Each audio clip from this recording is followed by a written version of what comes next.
kad već imamo toliko drugih problema sa kojima se suočavamo, vreme je da koncipiramo kako bi trebalo Srbija da izgleda u 21. veku.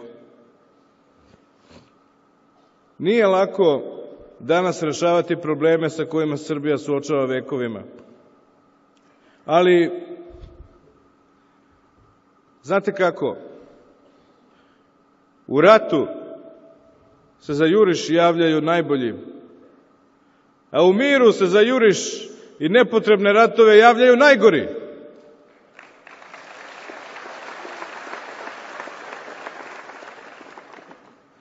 Srbija nije Srbija srednjeg veka, već 21. veka i naš narod i naša deca zaslužuju da žive u modernoj zemlji, zaslužuju da ne budu ponižavani.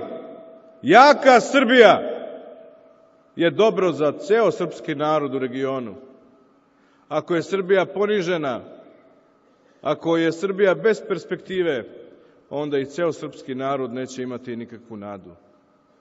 Ako želite da kažu ljudi pametni, ako želite da idete brzo, kreni sam.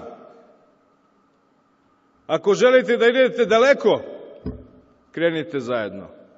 Zato vas ja sve pozivam da krenemo zajedno u jedno novo vreme u kojem neće biti samo bitne političke razlike, već ćemo se svi zajedno imati u vidu jednu činjenicu, a to je da je partija u Srbiji mnogo, na stotine, a da je Srbija samo jedna.